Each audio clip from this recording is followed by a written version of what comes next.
essentially bitting and bobbing, and what I mean by that is doing all the small little bits and bobs that need doing. I've kind of gone through some of the bigger jobs and I've got a load of little ones left. So the first thing, which probably people may be interested in, is I'm going to be putting a 2-speed wiper motor system into my 32. Now the reason I'm going to be doing that is because I don't really like the massive block ones that have a single switch that just sit right in front of your head. Also, I've got a roll cage in there, and kind of thirdly, it's just better having 2 speeds as well. So I'm using a Land Rover or Mini box. You can convert this depending on where you're sitting it to left and right by having the little box one way or another. I'll worry about it at a later time. I've then gone on to Car Builder Solutions and bought a ridiculously long tube, which is the proper one. It sort of screws on, and obviously we've mounted this in an earlier video, so I've showed you where I've mounted it. If you are interested in following how to do this, obviously just look at the previous video, you'll see where this is mounted. So other than that, and a tube inner, which is this bit here, we're going to kind of assemble that, so obviously I don't kink the tube too much, and then I'm going to try and thread this up through the A-pillar. So from this point here underneath the dash, up here, and then round into up here where I'm going to put a steering box, which is what this is here. So that is kind of the first job that I'm going to do.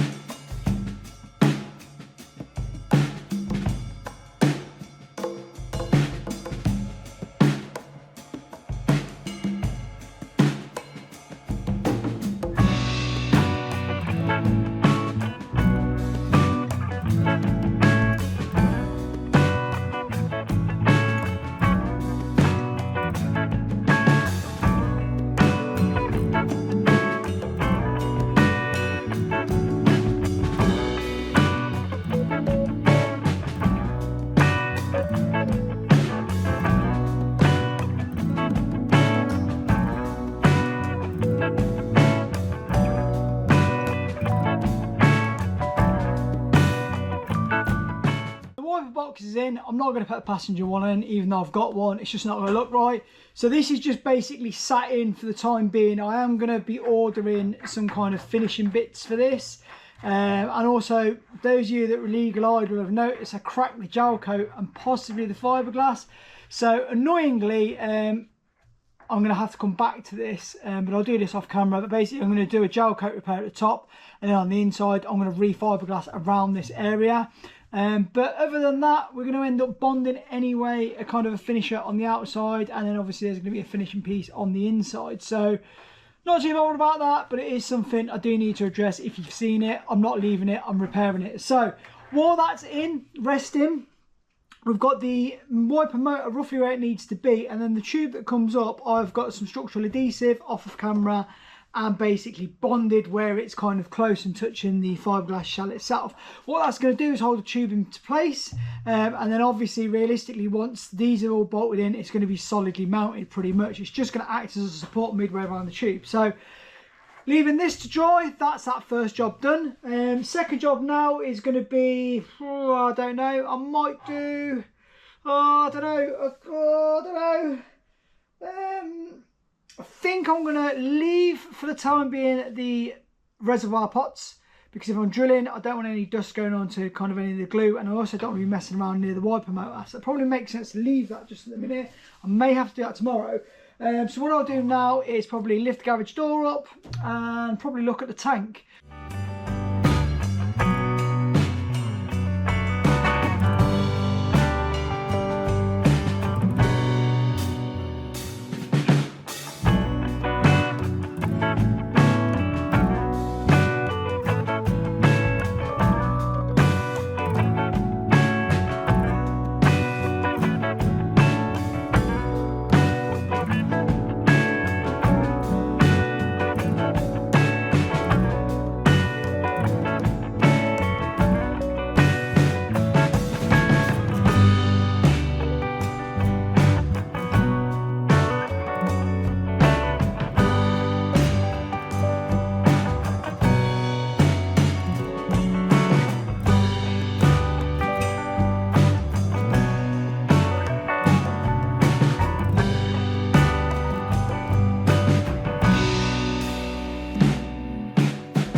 last night I bonded in the retaining plate for the kind of nuts, and that was basically glued to the back. But as you can see now, I've got a screwable fixing to put in my tank filler neck. So I'm going to whip this out. I'm going to whip the nuts out. No, I'm going to whip the bolts out, shall I say. And then, yeah, we're going to start making the neck section from here to the tank itself.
We're welded all the way around on that inside bit. I've also put just some kind of tacks the other side, or little stitches. We're ready for the kind of fuel sender to go through. But I'm going to bolt it in and see how it looks. I think by eye it looks pretty bang up, but let's go and check.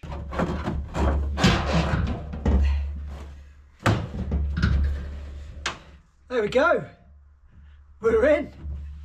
So I probably need to get a bit of a better tube because that's a bit too big, that one. But other than that, fuel cell is complete.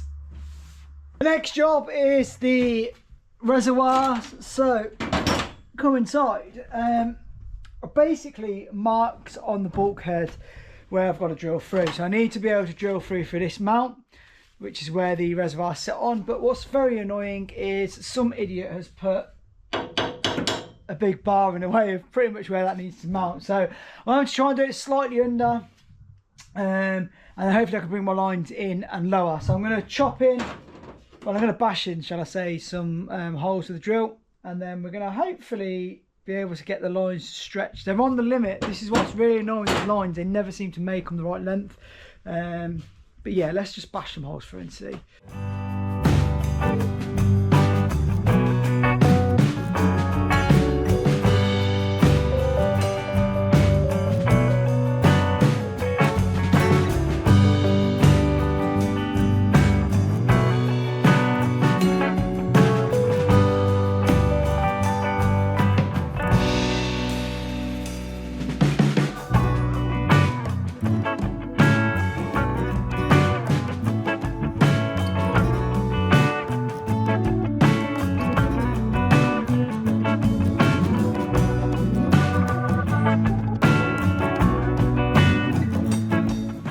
Job now, probably, and the last job to do with pedals, so I can actually take this out for good, is probably the throttle pedal. So we've got the BMW bit, we've got some bits of steel, and I've somehow got to work out how we're mounting it. Although I have made a sexy little top mount bracket, which I'm kind of hoping I can just weld in on an angle and we're pretty much there. It looks like this plate is a case of just welding in, hopefully. So it's going to be a bit fiddly for me trying to get a camera in here. I'm going to just tack it, take the pedal off, and then show you kind of how I've done it. But that is the plan, Batman. With the magic of video, we're already done. So basically what I've done is use this part out of the BMW. Now this bit normally sits in some clips on the floor. And then obviously you just bolt it into something on the BMW. I can't remember exactly what, but you can't have anything that kind of screws down in this because of the way the pedal goes. It slides across there, so there's no room to kind of bang a screw through. So what I've decided to do was bang a screw through to a certain degree. I've put in some screws in this bottom plate where it basically doesn't sit any higher and kind of sits like that. So obviously it's completely flat there. And then as soon as I put this top bolt in, there's no movement left or right. it's just realistically taking out kind of any slop down there. So the bottom bit's done like that. The top bit is just obviously the captive nut that I've welded in at an earlier date. So it's just basically an M10 bolt straight through there. Square up the pedal. Just putting it on those little kind of screws is enough that I need to do for that. As you'll see, that is not moving anywhere. And then all I've got to do is finish it off by sliding this pedal on. Now it is dead awkward to do. I mean, BMW didn't make it an easy design, but as you can see, it's just a case of sliding it on like that. Now I do need to slide it over a bit further, but it's that awkward. I'm just going to leave it there for the video. But yeah, and then obviously wiring's just going to go off up there, and then we've got all the pedals in with as much room as we're possibly going to get in such a small confined space. So all we've got to do is take this apart. We're going to epoxy it. I'm going to run some structural bond all the way around here, so it's bonded to the fiberglass floor. And then we're also going to just run some structural bonding around the back of it as well. Obviously once this plastic bit's took off. And then yeah, pedal's done. We then need to look at harnesses. These little harness top support bits. And yeah, and then I've kind of done quite a lot of the small jobs for this video. Final little job for the time being is the harnesses. Now the lowers are already, as you can hear, already bolted into a nice structural part. And the top, I'm going to be using the rear kind of 2-inch bar, essentially a harness bar, to bolt it, well, to hold it where it needs to be. So instead of it being bolted at the back, basically you thread the belts round onto themselves. It's like how you do it in most motorsport vehicles. But the problem with doing that is the belt can slide up and down the pole itself. So the way you combat that is I've got some nice bits of metal there. I'm going to weld them in place, and then that will limit the travel left and right. So if there is a kind of extreme corner, which there won't be, but if there is, at least there is some kind of sort of top support on the shoulders. So weld them, epoxy it, job's a good one.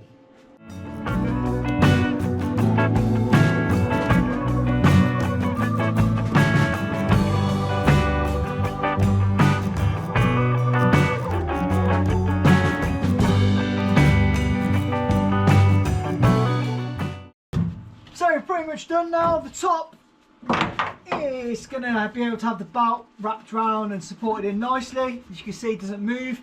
Without that, then obviously there is the ability for the belt to slide. So that's what those bits are in for, just to give me a bit of support up top. So belts are done, seats done, most of it's done. Let's just call this video quits. Next video is probably going to be steering column, and that, yeah, that's going to be a make or break moment, I think, because for the time being I ain't got a Scooby-Doo how that's going to fit. So hopefully see you in the next video. If I had any hair, I reckon by the end of the next video it would be completely gone.